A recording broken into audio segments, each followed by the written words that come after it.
yang melibatkan juga para menteri. Nah, efek dari itu berbahaya kan. Terbukti kan sudah terjadi satu tindakan-tindakan sporadis ya, misalnya di perkebunan, di perhutani juga semakin berkembang begitu tentang penguasaan lahan itu.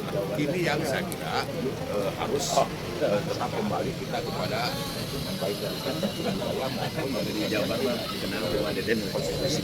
Oleh karena itu intinya Sarasen ini merekomendasikan tegas menolak bahwa hutan dan lahan-lahan negara yang bersifat hidup untuk tidak dijadikan objek reforma.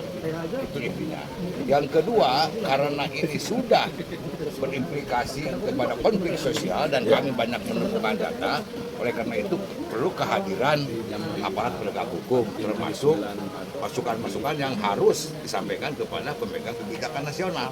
Oleh karena itu tadi ada Kabinda ya untuk bisa dia menangkap apa yang menjadi keresahan ini. Bapak Presiden melihat ini sebagai sebuah hal yang harus segera diambil tindakan dan penanganan. Mendesak Presiden untuk membuat sebuah langkah atau kebijakan yang ya karena ini kemarin kan sudah melibatkan beberapa menteri ya waktu di DPR, lalu ada pimpinan DPR 3 dari 4 kan 3 memberikan satu respon. Ini dipandang sebagai seperti sesuatu yang sudah legitimate kan, padahal kan tidak. Ini baru isu kan, reforma agraria belum ada pengagendaan. Tapi dampak di lapangan luar biasa. Oleh karena itu Presiden harus tahu tentang kondisi ini gitu. Pak Numan adalah Saya kira beliau nih, ini jagonya dia. Iya Pak, jadi gini Pak, yang perlu ditekankan kepada hutan Jawa ini, kondisi hutan Jawa itu kan yang berstatus kan 3 juta. Sekarang yang berhutan itu hanya sekitar 2 Pak. Jadi sekitar 20%. Nah, dampak dari itu apa Pak? Daerah aluran sungai itu sekarang hulunya kan rata-rata sudah terjadi deforestasi. Nah, dalam kondisi hutan yang menjelang senja tadi, justru ada kebijakan yang tidak dipersiapkan untuk operasi dengan perhutanan sosial. Itu saya kebetulan mantan direktur perhutanan sosial Pak. Jadi tahun 2017 itu menyiapkan perhutanan sosial tapi tergesa-gesa, merungsung gitu. Sehingga yang terjadi justru deforestasi di Gunung Wayang kalau di Jawa Barat ya, terus kalau di Jawa Tengah di Dieng, Jawa Timur, di Jember itu terjadi deforestasi. Nah, seminar kali ini sebenarnya akan mengingatkan bahwa niatnya baik. Ya, awalnya itu adalah sebenarnya kalau zaman saya istilah soft land reform murah. Tapi sekarang jadi hard land reform dan itu ditumpangi oleh penumpang-penumpang. Nah, itulah yang akhirnya terjadi jual beli lahan dan sebagainya. Nah, itu tidak bisa dibiarkan. Cuman kita ingin memberikan niat baik kepada pemerintah. Tolong lihatlah ini karena dampak bencana itu sangat luar biasa. Das itu sudah kelihatan rusak. Sarasen seperti ini adalah memperkuat upaya untuk mengingatkan pemerintah, bukan melawan pemerintah enggak. Kita mengingatkan karena hasil sekarang ini adalah nanti yang metik Generasi yang akan datang. Pak Prabowo ini kan mumpung baru setahun gitu. Dan itu bisa ditelusur Pak. Angka statistik itu menunjukkan kerusakan dari 2015 sampai 2023. Sekarang sih sudah untuk perhutani, hutan tanaman sudah mulai pulih ya. Tapi kan hutan tanaman kan tidak bisa juga ya, karena hutan tanaman itu kan rata-rata masih kecil-kecil, fungsinya hanya fungsi calon penghasil kayu yang akan datang. Tapi fungsi ekologinya, fungsi dasnya, fungsi biodiversity, nah ini harus dilihat secara utuh juga kan seperti itu. Nah, Sarasen seperti ini masih koma Pak. Ini masih akan ada serial berikutnya. Nama saya Haryati Himawan. Saya kebetulan juga ketua Dewan Pakar Pensiunan Golkar. Di samping saya dengan Pak Eka di FPNJ, kemudian saya juga pendiri lembaga Bersahabat Selamatkan. Yang penting hutan Jawa lah, kita cari kawan saya. Sekarang senang kan ada senior seperti Pak Numan. Kita akan memperluas jejaring, termasuk teman-teman wartawan ini juga jejaring kita. Kayaknya cukup lah. Cukup ya, udah bagus ini videonya. Oh, udah cukup itu bagus kan. Mantap ini. Saya kalau dengar beliau aman deh. Bayangin 10 tahun yang akan datang kalau terjadi bencana ini kering Pak. Jadi Pak Numan tenang sekarang ya? Tenang. Ada generasi. Saya resah itu gara-gara itu Pak. Siap. Kok Gunung Wayang Windu habis. Tapi kalau nggak ada moral power kayak begini, kami juga. Ya, saling. Kami itu di tekniknya lah, yang semangat. Saling supporting. Satu teman saya Kang Acil almarhum. Kalau ada Kang Acil. Masya Allah. Itu budayawan ini. Masya Allah. Acil. Alhamdulillah.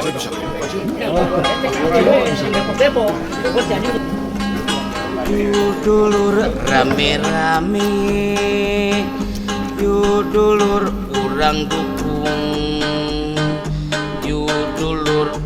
kurang junjung, kurang dukung, kurang dukung sarengan.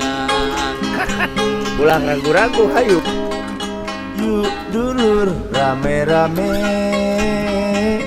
yuk dulur kurang dukung, yuk dulur kurang junjung, yuk dulur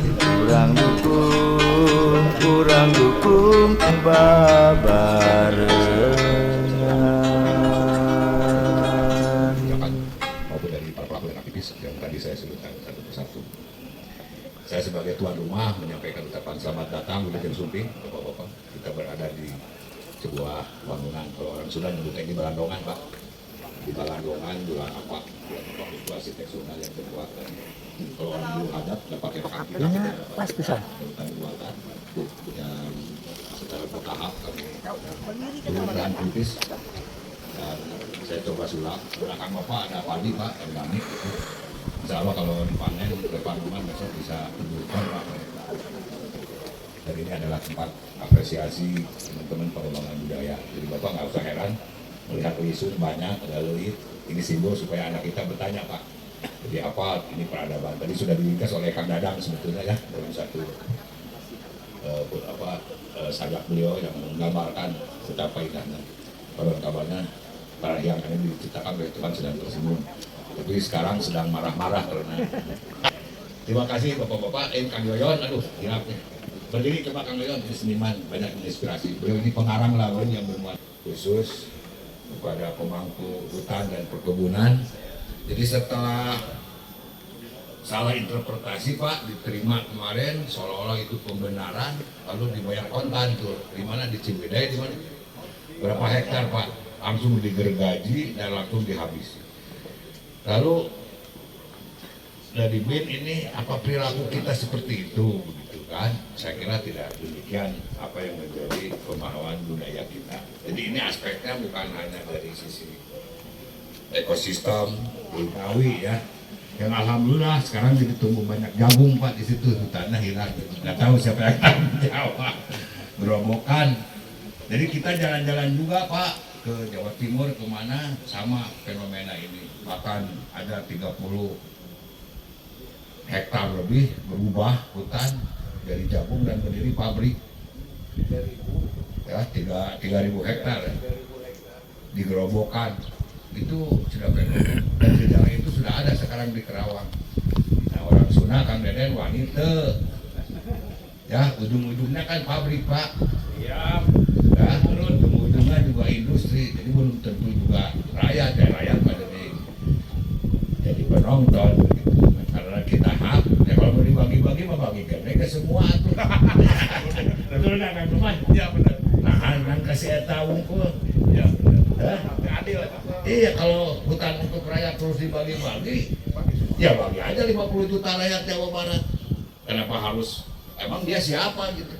Emang orang sieun gitu. Nah gitu kan. Nah itulah saya kira mohon Kang Ismet Bodebek dijaga. Saya didaulat aja Kang Ismet jadi koordinator FPHD Bodebek ya setuju kan? Nah, tuh Kang Dewardana hidup. Bogor Raya. Ya Bogor ini bahaya juga. Ayo disalahkan itu banjir kiriman di Jawa Barat. Enu ngarusak leuweungna jeung perkebunan orang Jakarta. Nah, Jawa Bu apalin teh. Ada Kang Ismet berteriak atuh orang Bogor boleh. Maharaja Pajajaran teh. Pak Desmond ini mau lu saya Petarokan ini hari semantik dan Jabar Selatan insya Allah saya tanggung jawab beliau tanggung jawab. Sebab di sana juga saya prihatin Pak. Sancang tinggal lagunya. Kok tega-teganya hutan sancang dan di situ ada perkebunan juga dihabisi. Ya. Ini sudah berbahaya. Kalau orang sudah berani merusak alam pasti berani merusak manusia. Itu kurang-kurang. Udahlah nanti ahlinya dan dia yang bicara ya. Oman Panuman karena mewakili sebagai pendukung Pak Gubernur gitu. Jadi memberi sambutan dan membuka acara ini. Jadi yang sekarang mah gantinya gubernur sebenarnya Pak Numan dan Pak Aher dulu. Ya. Saya kira begitu Bapak Ibu sekalian, terima kasih atas nama ini Tupang 5 ya Pak Kunto, mudah-mudahan putra kebanggaan kami jadi orang yang hebat sebab dia sangat perhatian kepada lingkungan. Jadi dalam waktu dekat Pak Satria Kamal nanti akan mengkoordinasikan kami dengan Pak Jenderal Kunto ya sebagai putra daerah yang diharapkan juga beliau tetap bisa. Putranya Pak Trisno Pak. Jadi ini sudah kita agendakan untuk sama-sama bahu-membahu. Jadi terima kasih kepada unsur kepolisian, unsur militer pada sore hari ini, pada siang hari ini untuk bisa hadir, dan kepada Bapak Ibu sekalian, terima kasih atas kehadirannya. Salam hormat dari Kang Dadang Nasr yang mungkin kalau sempat akan mampir karena ada tugas sehingga tidak sempat, tapi akan berusaha katanya menggabung di hadapan kita bersama. Tunggu, mudah-mudahan Profesor Edi dari ahli perpajakan juga bisa hadir, nanti bisa kita berdiskusi tentang Agrenas bagaimana mengembalikan aset-aset negara ya Pak, ini sedang berjalan. Jadi sekali lagi terima kasih dan mohon maaf jika ada kekurangan. Salam saya buat kita semua, wabillahi taufiq wal hidayah. Wassalamualaikum warahmatullahi wabarakatuh. Sampurasun.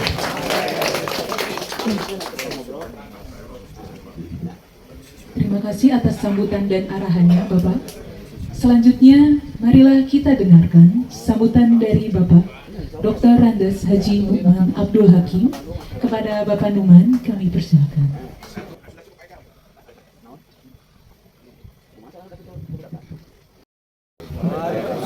Sampurasun. Pak Eka, ini tokoh luar biasa Pak. Saya kenal beliau itu Reformasi 99 yang mendesain siapa anggota MPR, ketua DPR. Saya dengan beliau Pak di rumahnya Pak Haris Sukisno, dan kemudian dia jadi ketua DPRD dan jadi ketua Komisi 2. Jadi yang saya hormati Bapak narasumber dari UGM, Bapak dari BIN, Pak Yuda sama Pak Des, ini yang punya hutan dan punya kebun ini. Kang Mamai, wah luar biasa, saya ingat ayahnya yang backup saya terus menerus. Saya ingat beliau ada di belakang saya dengan Pak Masudi waktu kita nyelamatin Gunung Bilis. Ya ingat ya, siapa dorong kita. Dan beliau datang dan dia luar biasa. Dia dorong kalau perlu masukin polisi aja kata Pak Solihin kalau ada orang penjara bukan negara. Saya ingat beliau itu backup Pak Eka, backup saya dan luar biasa. Pak Dadang ini, bapak-bapak ini tokoh juga ini semuanya, bapak-bapak dari militer dan dari kepolisian serta tokoh-tokoh yang luar biasa. Saya dengan Pak Eka ini di sebuah ruangan di Jalan Citarum ini, gelisahan soal hutan, dan rasanya saya merasa juga terpanggil. Ada satu lagi tokoh yang almarhum, yaitu Kang Aceh Limbo, orang budayawan yang satu nasib, satu napas dengan Kang Eka. Kami mendirikan forum penyelamat hutan. Karena itu di awal sambutan saya ingin mengajak Bapak ikut berdoa ya. Mudah-mudahan Kang Acil ini namanya prestasinya, langkah-langkahnya di forum ini itu menjadi amal soleh buat dia di tempat. Amin. Walahani ya al-Fatihah. Alhamdulillah. Bismillah. Alhamdulillah. Ya,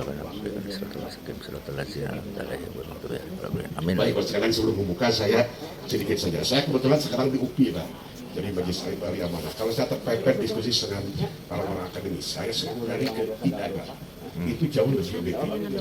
Kang Acil ke video kan? Waktu saya tanya kenapa UPI itu hadir tapi semua pendidikan yang kita lihat itu kok jadi beresek begini? Ada etikanya jelas apa-apa. Saya bilang kenapa nggak produktif pangan di situ? Jauh-jauh kita harus naik ke Papua. Lahan kita itu sawah habis di Bandung. Coba lihat Bapak. Yang namanya Cihideng itu, yang namanya itu Kampung Daun dan sebagainya, itu kan bukan tempat wisata, bukan tempat makan Pak. Yang Roni Rukito itu, saya tahu sih sejak apa. Itu tanaman sayur Pak. Tapi siapa yang menentukan kebijakan bahwa itu menjadi tempat gedung-gedung begitu? Iya, Trinity, Gerah Puspa. Kita tidak anti itulah. Tapi kalau 10% lahan ini di Jawa, ada lewung di babat batu, saya bilang, PKT, itu tugas perhutani atau susah. Tapi bila turun Pak, bulan puasa safari ke lingkungan dan mulai Banten terus sampai ke yang punya Jogja juga dikritik. Makanya saya bilang, Jogja ngapain tuh minta tanah yang kayak begitu. Sampai saya kritik juga Pak, jujur Pak. Karena saya merasakan, saya berat sejak zamannya Pak Solihin almarhum Gubernur, Pak Naepi, Pak Wirana, saya melanjutkan berat itu Pak. Kan tanah kita, tanah ada perusahaan koka, tehnya punya Jawa Barat, kan jarang juga tuh 400 hektar dan Pak Solihin bilang kita pakai polisi aja Pak. Kita mau nangkapin orang banyak begini sulit juga. Iya Pak. Jadi tanah siapa aja Pak. Saya beli lahan lagi di Pangalengan, dirampok lagi Pak, 50 hektar Pak. Jadi udah sulit Pak, kalau kita tidak nyari orang dibagi-bagi apalagi pakai regulasi KHDPK. Saya juga mau Pak, kenapa nggak saya yang dibagi? Nah, minta badannya. Kalau KHDPK mau adil, Pak Eka bagi, saya bagi, ayo kita habisin gedung Manglayan, habisin gedung gede itu saya berangkat tangkal. Tapi kalau tidak, ini rusak Pak. Bapak lihat punya Bapak, bayar PBB-nya itu di daerah utara Pantura itu yang dipakai untuk udang. Itu kan tanah Bapak bayar PBB-nya, tapi yang menikmatinya udah Jakarta. Begitu. Terima kasih atas perhatiannya dan saya ucapkan bismillahirrahmanirrahim. Apa namanya ini? Sarasehan keberlangsungan eksistensi hutan di tengah isu reforma agraria dengan resmi saya nyatakan dibuka. Wassalamualaikum warahmatullahi wabarakatuh.